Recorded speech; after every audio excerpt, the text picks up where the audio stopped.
챕터 2는 거기에 대한 부활의 통시적인 흐름, 철학적인 흐름, 신학적인 흐름, 역사적인 흐름, 신학적인 흐름부터 쭉 같이 여러 가지를 살펴보려고 하는데요. 첫 번째, 고대 철학자들부터 우리가 부활에 대해서 이 사람들이 진짜 부활에 대해서 생각을 했을까? 죽음에 대해서 생각했을까? 이 사람들은 죽음과 부활을 어떻게 생각했을까? 같이 살펴보겠습니다. 소크라테스. 이 소크라테스는 책을 쓰지 않았습니다. 4대 성인이라고 하는 공자나 소크라테스, 예수님, 부처 다 책을 쓰지 않았죠. 그래서 여러분이 유명해지려면 여러분이 스스로 책을 쓰면 안 됩니다. 남이 써줘야 돼, 남이. 그래야 유명하게 길이 남습니다. 소크라테스는 책을 쓰지 않았지만 플라톤이 소크라테스의 추억을 소환해서 책을 엄청나게 쏟아냈죠. 그중에 파이돈에서도 영원 불멸에 대해서 플라톤이 이야기하는데 이것은 소크라테스의 사상이었다라고 이야기를 합니다. 소크라테스가 여러분 독주를 그냥 마셔버리잖아요. 왜 마실 수 있었냐면 사실 소크라테스는 죽음이 두렵지 않았어요. 왜냐? 죽은 뒤에 인생이 있을 수 있는데 내가 뭘 죽음을, 그래서 담대하게 죽을 수 있는 게 이 사람의 생각 속에는 영혼 그리고 죽음, 그 뒤의 세상에 대한 생각이 있었다는 거예요. 그런데 플라톤은 생각이 달랐어요. 플라톤은 이데아를 강조했잖아요. 이데아. 그죠? 그런데 그 이데아를 강조했던 플라톤은 이 이데아와 이 물질 세계는 다르다고 여긴 거예요. 그래서 물질 세계인 이 육체는 영혼이 육체에 갇혀 있기 때문에 이 육체는 안 좋다고 생각을 한 거예요. 그렇죠? 이 사상이 이원론적인 이분법적인 이런 사상이 결국에 플라톤에게 있었기 때문에 육체의 부활에 회의적이었고 그런 것을 생각하지 못했다라는 거예요. 자, 여러분이 유명해지려면 전에 있던 사람, 나의 스승의 의견을 항상 반대로 가야 유명해집니다. 소크라테스는 영혼을 믿었지만 플라톤은 영혼과 육체를 나누어서 육체를 좋게 생각하지 않았어요. 그죠? 근데 이 다음에 플라톤 다음에 아리스토텔레스는 또 플라톤의 생각과 또 달랐어요. 어떻게 되냐? 육체와 영혼이 통합되어 있다. 그래서 함께 있다. 그런데 아리스토텔레스는 이 이데아의 더 영적인 것에 초점을 맞춘 것이 아니라 이 땅에 육체에 훨씬 더 초점을 맞췄어요. 그래서 부활보다 죽음 이후의 영혼의 세계보다는 현세의 덕을 쌓고 이성을 통해서 자신의 삶을 향상시키는데 더 목표로 삼았다라는 거예요. 그래서 철학자마다 스승과 완전 생각이 조금씩 다른 부분이 있죠. 에피쿠로스는 우리가 생각하는 쾌락이 아니에요. 육체적인 쾌락이 아니에요. 이 에피쿠로스는 아타락시아라 그래서 마음의 평정, 그래서 산보하고 아주 우리가 오늘날 얘기하는 소확행, 이걸 추구했던 사람들이 사실은 에피쿠로스 학파예요. 그러니까 육체적인 쾌락이 아니에요. 자, 이 에피쿠로스는 뭐라고 얘기했냐면 죽음은 단순한 끝에 지나지 않는다. 그래서 에피쿠로스는 죽음을 그렇게 크게 생각하지 않았어요. 그리고 그 죽음에 대해서 긍정적이지 않았어요. 죽음을 멀리 하려고 했던 학파 중에 하나죠. 파르메니데스는 어떤 철학이었냐면 변하는 게 없다라는 거예요. 그래서 부활의 가능성도 없는 거예요. 왜냐하면 존재의 불변성, 영원성을 주장했기 때문에 존재가 어떻게 다른 것으로 바뀐다라는 것을 파르메니데스는 상상할 수 없었어요. 그래서 파르메니데스는 있는 것은 있고 없는 것은 없다, 이렇게 생각을 한 거죠. 그죠?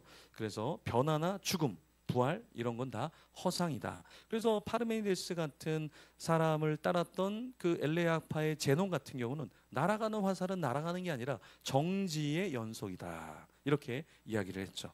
날아가는 게 아니라 눈에 보이기에 날아가는 것처럼 보이는 거지 이 감각은 믿을 게 안 돼. 그래서 감각은 믿으면 안 돼. 이게 뭡니까? 나중에 관념론으로 넘어가는 거예요. 관념론으로. 그죠? 어쨌든 이 파르메니데스는 변화나 죽음, 부활 같은 개념이 허상이다, 이렇게 본 거예요.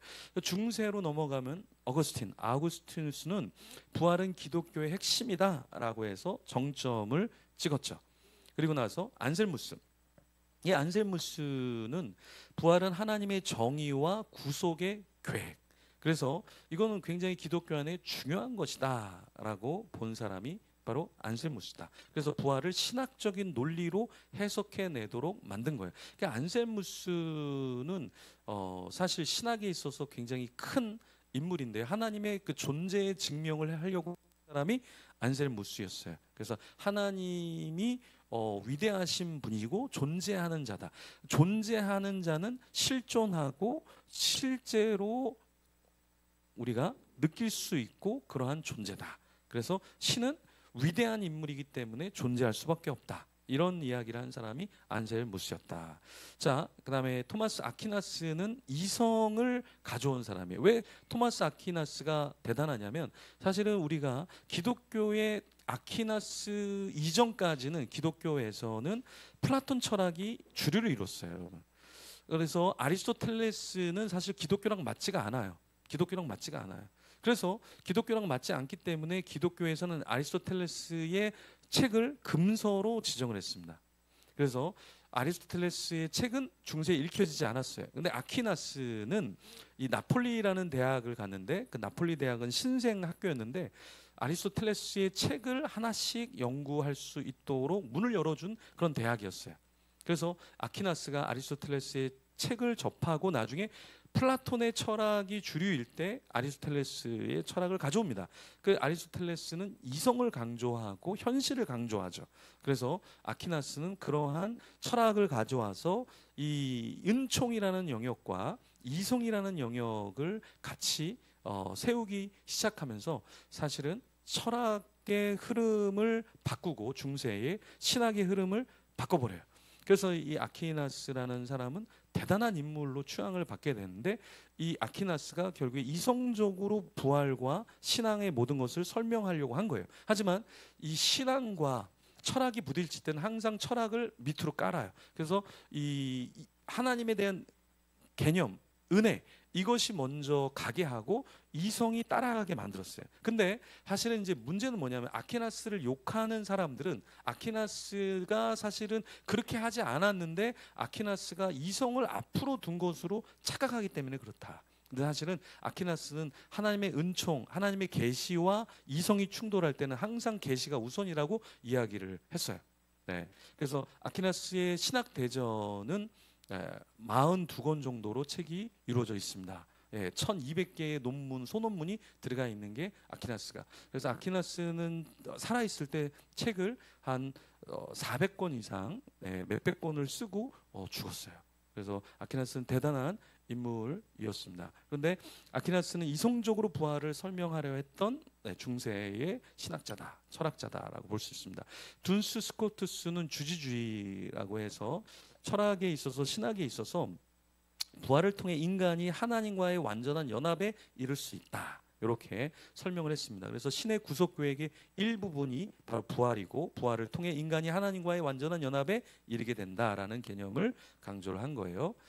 그리고 윌리엄 오캄은 면도날이라 그래서 모든 것을 다 잘라버렸던 그런 사람이에요. 거치장스러운 건 다 잘라버린다. 네, 그렇죠?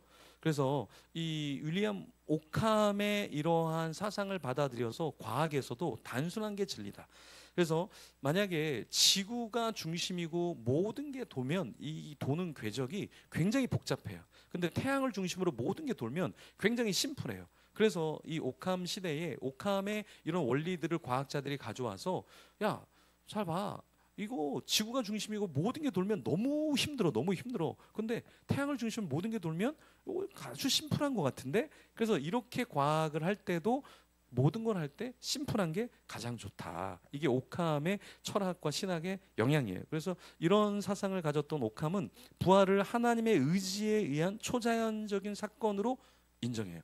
사실은 이 오캄이 굉장히 면도날처럼 모든 걸 가지치기 했기 때문에 이 어떤 신적인 계시 이런 걸 인정 안 했을 것 같지만 이 사람은 신학자였어요. 그렇기 때문에 하나님의 계시를 인정했고 초자연적인 사건으로 그것을 간주하고 받아들였다라는 거죠. 그래서 이성만으로는 부활을 증명할 수 없다. 이렇게 이야기를 했던 거예요. 자, 데카르트는 내가 생각한다, 고로 존재한다. 그래서 생각이 훨씬 더 중요하게 생각했던 사람이에요. 그래서 이 육체적인 부활, 이런 철학적인 논의 이런 거는 좀 쉽지 않다. 이렇게 이야기하면서 데카르트가 중요하게 생각한 것은 사실 생각하는 영혼. 그래서 신앙적인 차원에서 영혼의 불멸성을 주장을 했지만 왜 중세의 신학자들은 교회가 주장하는 것을 거부할 수 없었냐면 거부하면 다 사형당하거나 출교를 당하기 때문에 이 데카르트도 자기가 생각하는 거로 나는 존재한다라는 것을 이야기하면서 인간의 생각을 더 훨씬 우위에 뒀지만 어떤 공식적인 문헌이나 공식적인 자료에서는 이 신앙적인 것을 포기할 수는 없다. 포기하는 순간 내가 포기를 당하기 때문에. 그래서 어느 정도의 신앙적인 차원에서 영혼의 불멸성을 인정한 한 인물이라 이렇게 보는 거죠. 그래서 칸트도 결국에는 신학자였거든요. 헤겔도 신학자였고요. 그런데 나중에 헤겔은 철학으로 갔고 칸트는 철학을 하면 죽을 것 같아서 중간 정도에 있었던 사람이었죠. 좀 이따 칸트의 이야기도 좀 살펴보면 칸트는 완전히 부활과 어떤 계시를 부인했던 사람은 아니다. 자, 라이프니치라는 사람은 부활 형이상학적 가능성을 해석을 하는데 영혼을 독립적이고 영속적인 단자. 그래서 이 원자론이라고 하죠. 라이프니치는 원자론을 이제 주장했던 사람인데 부활을 신적 섭리에 따라 영혼이 완전한 상태로 회복되는 과정이라고 봤습니다. 자, 그리고 데이비드 휴움 이 사람이 나중에 이제 부활에 대해서 현대의 자유주의 신학자들과 여전히 우리에게도 큰 데미지를 주는 사람인데 휴움은 모든 것을 회의적으로 생각했던 회의론자예요. 그래서 휴움은 1 더하기 1은 2, 이 수학도 이거는 마귀가 잘못 집어넣어주면 우리는 다 잘못 생각할 수 있다. 그래서 이 데이비드 휴움이 수학과 기하학과 물리학을 논하지 못하도록 태양이 동에서 서로 넘어가는 것도 착각일 수 있어. 근데 그 다음 날은 서에서 동으로도 갈 수 있어. 경험을 너무 진리라고 생각하지 마. 그래서 회의론자의 끝을 달렸던 사람이 휴움이에요. 휴움. 그래서 기적에 대한 논거에서 휴움은 뭐라고 얘기했냐면 기적을 믿는 것은 인간 경험에 반하는 것이다. 이렇게 얘기해요. 네. 그래서 기적을 믿을 수 없다. 지금 태양이 뜨고 지는 거, 수학도, 기하학도, 물리학도 다 믿을 수 없는 건데 부활을 어떻게 믿냐? 이렇게 본다는 거예요. 이 휴메의 영향을 21세기에도 많은 사람들이 믿고 있습니다. 예, 많은 사람이 믿고 있어요. 자, 그래서 하버마스가 뒤에서 논쟁하는 게 나오는데 그 논쟁하는 대상도 이 회의주의의 영향을 받았던 사람이에요. 어쨌든 칸트는 신학자였고 철학자인데 중세 시대였기 때문에 칸트는 일단 휴메의 회의주의에서 어떤 지식과 논의를 살려놔야 되는 어떤 책임이 있었어요. 그래서 12년 동안 순수 이성 비판을 12년 동안 준비를 합니다. 그래서 12년 동안 계속 연구하고 왜 휴미 수학이 잘못됐다 그러지? 기하학이 잘못됐다 그러지? 그 사람들이 논하지 못할 때 이걸 살려내기 위해서 칸트가 먼저 순수 이성 비판에서 뭘 얘기하냐면 그래 신적인 거 초자연적인 건 얘기하지 말자. 우리가 인지할 수 있는 것 그거에 대해서 먼저 한번 이야기를 하자. 그래서 순수 이성 비판에서는 보이는 세계, 우리가 논할 수 있는 세계를 논합니다. 그렇지만 여기서 신적인 걸 포기했다 그래서 신앙을 버린 게 아니라 바로 그 다음에 출간한 게 실천 이성 비판이에요. 이 실천 이성 비판에서 왜 우리가 도덕적으로 살아야 되냐, 왜 윤리적인 질서를 갖고 있어야 되냐, 그건 신이 있기 때문에 그렇다. 그러면서 이 실천 이성 비판에서 신, 부활 이런 것들이 다 인간의 도덕과 윤리에 부합하는 개념이다. 이렇게 풀어낸다라는 겁니다. 헤겔은 칸트의 철학을 가져와서 신학을 처음에 했던 사람, 이 헤겔이 나중에는 철학만 하게 되죠. 어쨌든 이 헤겔의 사상 중에는 신성, 인간성 이 두 가지를 다 인정해요. 그런데 사실 헤겔의 철학이 어렵습니다. 예. 철학에 있어서 가장 어려운 사람을 뽑는다고 하면은 칸트, 헤겔 이 사람들은 에베레스트 산처럼 굉장히 높은 사람이에요. 후설의 현상학 이런 것들은 굉장히 높은 철학이라고 본다. 왜냐하면 여기서 모든 철학들이 다 갈라져 나오기 때문에 어려워요. 그 중에서 칸트보다 더 어려운 철학이 누구냐? 헤겔의 철학이다. 왜? 헤겔은 보이는 세계와 보이지 않는 세계를 다 논하거든요. 왜냐하면 자기가 믿었던 사람으로 이 하나님을 부인할 수 없어요. 그래서 헤겔의 철학에는 절대 정신을 얘기하자면 이 절대 정신은 신적인 존재를 말하는 거예요. 그래서 이 신적인 존재의 현현이 뭐냐? 신적인 존재의 현현이 바로 역사라는 거예요. 역사. 우리가 역사를 우리가 하나님의 섭리라고 얘기하잖아요. 이 헤겔이 말하는 거예요. 하나님이 살아계시기 때문에 역사 속에서 하나님이 역사의 장을 펼쳐주시고 주관해 주시기 때문에 역사가 있는 것이다. 그렇죠?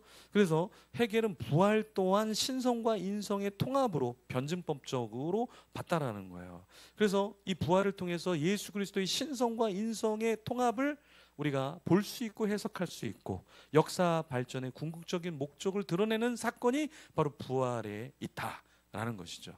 그러니까 헤겔의 철학은 이 비신자들, 기독교를 인정하지 않는 사람은 헤겔의 철학을 이해할 수가 없어요. 왜냐하면 신적인 존재를 역사 속에서 펼쳐내는 이러한 철학을 하기는 쉽지 않은 거예요. 그죠? 자, 니체는 부활 이런 거 없어. 그래서 그럼 인간이 어떻게 살아야 돼? 인간이 초인이 돼야지, 초인. 그렇죠? 그래서 위버맨시라고 하는 이 초인을 얘기하는 거예요. 그래서 초인적인 인간이 돼야 된다. 인간은 왜 신이 없기 때문에 우리가 알아서 살아야 되니까. 그렇죠? 그래서 니체는 신은 죽었다 그랬는데 본인이 정신병원에서 죽었죠. 그죠? 니체. 그다음에 릭게르라는 사람은 신학자이면서 해석학자인 사람인데요. 부활은 문자적 사건보다 인간 실존과 희망의 상징이다. 이렇게 이야기하는데 해석학의 대가입니다. 릭게르는 부활을 상징적으로 해석하면서 희망과 재창조의 의미를 강조했습니다. 그리고 하이데거는 존재에 대해서 누구보다 집중한 사람이죠. 그러니까 하이데거 이전에는 존재의 어떠한 상태, 존재자, 존재되어지는 어떤 사물 여기에 중심을 뒀다면 하이데거는 인간은 존재한다. 존재란 무엇인가? 존재 자체에 집중한 사람이 하이데거다라는 거예요. 그래서 부활을 인간 존재의 근본적인 존재론적인 의미에서 이야기를 하기 시작했다라는 것입니다. 자, 장폴 사르트르는 무신론적인 실존주의예요. 그래서 무신론자로 부활 그런 게 어디 있어? 비현실적인 환상이지. 그런 게 어디 있어? 초자연적인 거 그런 게 어디 있어? 비판해요. 그래서 인간은 죽음에 존재하지 않아. 그래서 이 실존주의자 사르트르는 인간은 죽음이 없기 때문에 현재의 지금 인간이 선택하고 인간이 결정해야 돼. 신도 없고 죽음 위에 삶이 없기 때문에 지금 잘 살아야 돼. 그래서 옥성호 씨도 이 이론을 따라서 옥성호 씨도 죽음을 인정하지 않아요. 죽은 뒤에. 그래서 자기는 죽음을 인정하지 않기 때문에 죽은 이후의 삶은 없어. 그러니까 현실에서 잘 살아야 돼. 현실에서 도덕적으로 살아야 돼. 왜? 여기가 끝이니까. 여기서 그냥 잘 살아야 되는 거야. 왜? 뒤는 없어. 네, 지금이 중요하니까 이렇게 생각한다. 이게 실존주의의 사상의 내용이다.